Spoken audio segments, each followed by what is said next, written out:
찔레나무를 석사노라 합니다. 매나무, 내나무, 세비나무라 부르기도 하며 만지면 찔린다고 찔레라 합니다.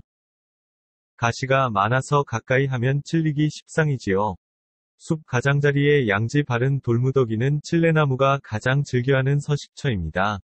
개울가 언덕에서 사는 것도 마다하지 않습니다. 찔레꽃은 아카시아 꽃이 필 무렵, 봄 기운이 완연한 5월에 새해 들어 새로 나온 해까지 끝에서 흰색 또는 분홍색으로 핍니다. 어긋나게 갈라져 원뿔처럼 생긴 꽃대가 나와 끝마다 지름 2cm 정도의 꽃이 나오는데 뭉쳐서 5송이 10송이 다발로 맺습니다. 5장의 꽃잎에 에워싸인 수술은 머리가 노랗고 향긋한 꽃내음이 납니다. 예전 시골 사람들은 이른 봄 찔레나무 어린 순과 새줄기를 꺾어 먹었고 꽃봉오리나 꽃은 쪄서 말려 두었다가 차로 마셨으며 열매를 채취해서 상비약으로 사용하였고 한겨울에는 열매 달린 찔레나무를 꺾어다가 꽃병에 꽂아 두어서 안온하고 평화로운 시간을 누렸습니다. 찔레꽃. 비록 버려진 땅 언덕배기 같은 곳에서 잡초와 잡목 돌무더기 틈바구니에 뿌리를 내리고 화려하지 않게 꽃을 피워내지만 수수해서 더욱 아름다운 꽃입니다. 찔레나무 꽃의 다른 이름은 들장미, 장미와 찔레, 찔레꽃 등이 있습니다.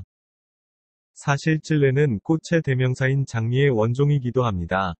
세계 곳곳에 흩어져 있는 숱한 장미의 아름다움은 모두 야생장미인 찔레를 기본종으로 하여 개량한 것입니다. 찔레꽃은 어디에서나 흔하게 볼 수 있는 꽃이지만 약효가 매우 뛰어난 고마운 약초 중의 하나입니다. 약재로 이용하는 부위는 열매와 뿌리, 찔레나무 고목의 썩은 부위에서 기생하는 버섯, 꽃과 새순 등 어느 하나 버리지 않고 씁니다. 그중 찔레꽃의 효능에 대해 알아보고자 합니다. 5장의 꽃잎을 활짝 펼치고 피는 찔레의 꽃 모양은 달걀을 거꾸로 세운 듯한 모양인데 가운데에 노란 꽃술을 소복이 향기와 함께 담아두고 있습니다. 찔레꽃의 주요 쓰임새는 불면증, 건망증, 간질환, 당뇨, 중풍, 마비 등을 치유하는 데에 있습니다. 한방에서 약으로 사용하는 찔레나무 꽃은 잘 말려 달여 먹으면 갈증을 해소하고 말라리아의 효과를 볼 수 있습니다. 특별히 찔레꽃을 여성의 꽃이라고 하는 이도 있습니다. 봄이 한껏 무르익녔을 때 하얗게 꽃을 피워 향기를 퍼뜨리는 찔레꽃은 향과 색깔도 아름답지만 각종 여성병에 뛰어난 효과를 보여주기 때문입니다. 출산 후에 나타나는 산후풍이나 산후관절염, 산후신경통은 물론이고 생리통, 생리불순, 만성변비 등의 좋은 효과를 나타내는 것으로 보아 여성의 꽃이라는 말이 과하지 않는 것 같기도 합니다. 찔레꽃의 맛은 달고 성질은 차다했습니다.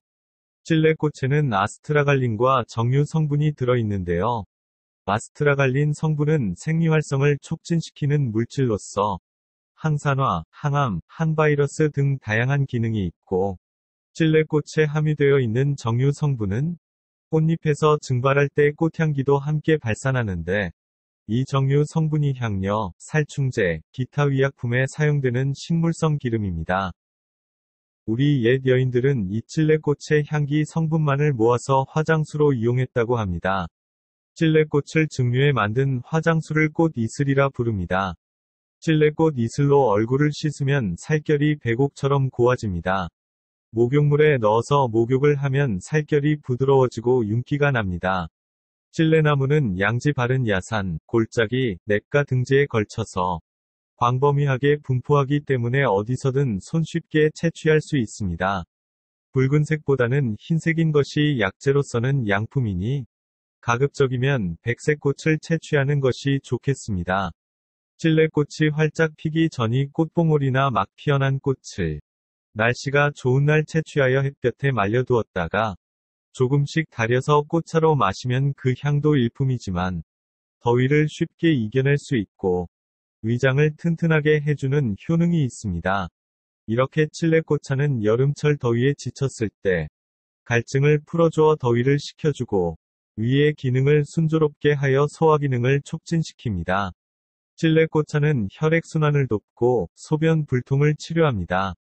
혈액순환이 잘 안되어 몸이 붓고 무겁거나 신경통 등의 증상이 있을 때는 말리거나 더 큰 찔레꽃을 차로 우려서 마시면 좋은 효과가 있습니다.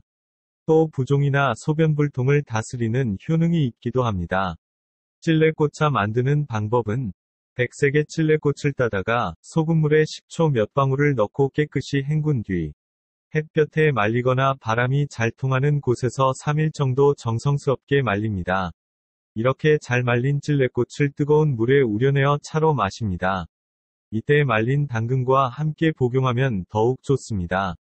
쌀로 만든 맑은 술에 찔레꽃을 담금하면 방향제와 에센셜의 주요 성분이 되는 식물성 정유질이 술에 녹아들어서 진하면서도 우아한 향기가 나는 약술이 됩니다. 이 술을 얼굴과 피부에 바른 다음 가볍게 주물러 줍니다. 또는 꽃잎을 따뜻한 목욕물에 띄운 채로 그 물속에서 목욕을 하기도 합니다. 고대 이집트의 여인들도 이렇게 했답니다. 찔레꽃에 들어있는 정유 성분이 염증을 사귀고 갖가지 병원균들을 죽이며 더위를 식히고 위장을 조화롭게 하며 출혈을 먹게 하는 등의 작용을 합니다.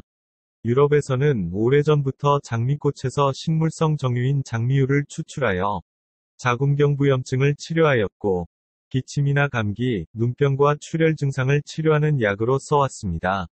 장미의 정유 성분은 방향제 기능이 있어 마음을 차분하게 가라앉혀주는 작용을 하며 우울증 환자들에게 좋은 효과가 있습니다. 뿐만 아니라 몸에 난 상처를 치료하고 대소변을 잘 나가게 하는데 주요합니다.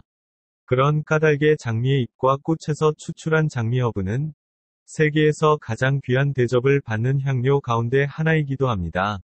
장미허브 25g을 얻으려면 장미꽃 1만 송이가 필요하다고 합니다.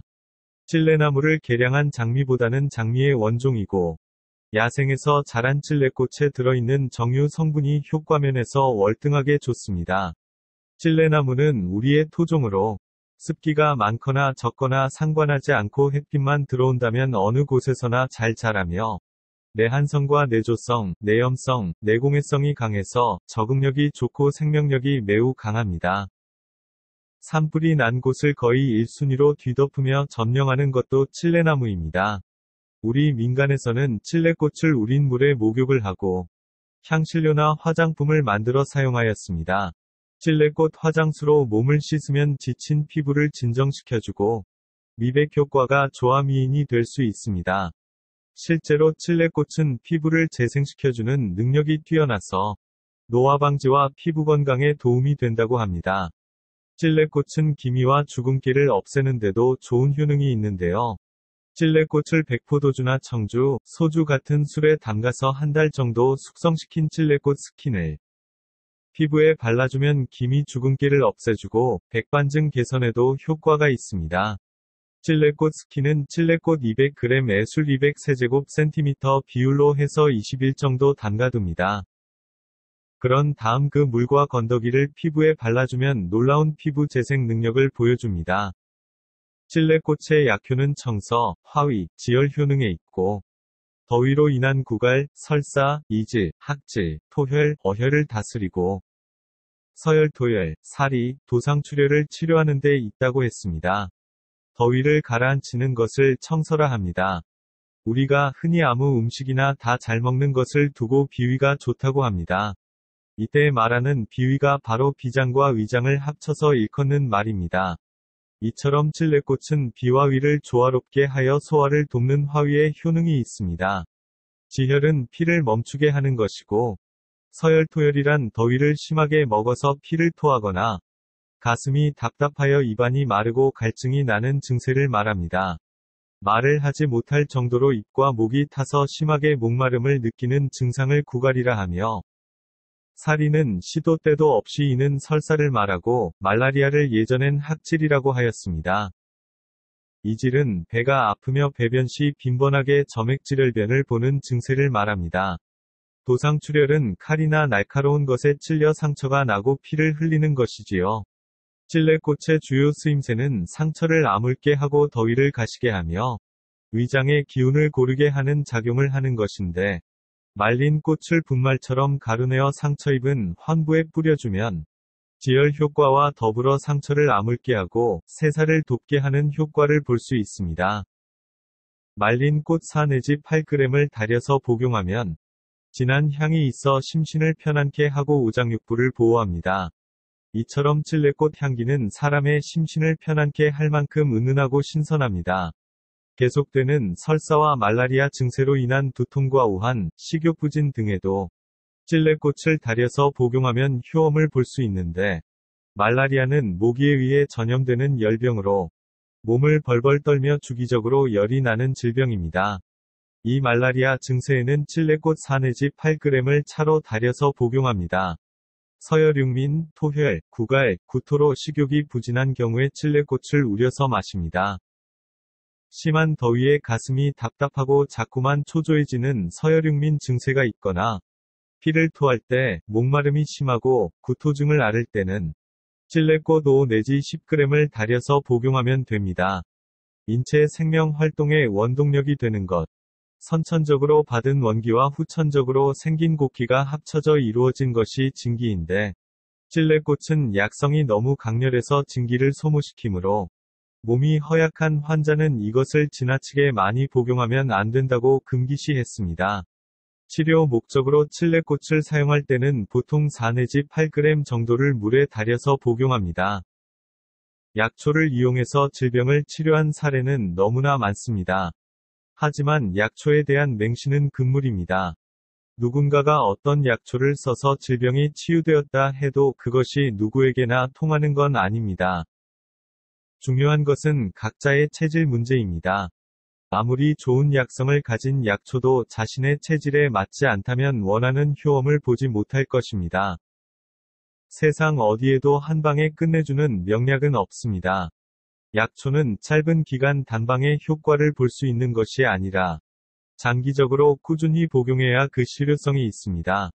몸을 보호하고 질병을 예방한다는 측면에서 활용해야 합니다.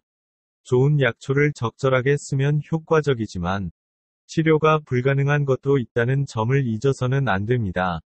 좋은 방법으로 약초를 이용한다 해서 무슨 병이든 치료할 수 있는 것도 아닙니다. 심각한 질병을 치료하기 위해 약초를 이용해야 할 경우에는 전문가와 상의하는 것이 앞서야 합니다. 약초는 어디에서나 자라고 있으며 누구라도 채집할 수 있습니다. 멀고 가까운 곳에 흔한 풀일지라도 그 흔하고 널린 잡초 속에 좋은 약초, 위대한 약초, 고마운 약초가 많습니다. 주변에서 쉽게 눈에 띄는 약초부터 이용하기 시작하면 점차 취미가 되면서 약초에 대한 지식이 넓어지고 건강은 덤으로 챙기게 될 것입니다. 이 봄 모두가 건강하시길 바랍니다. 감사합니다.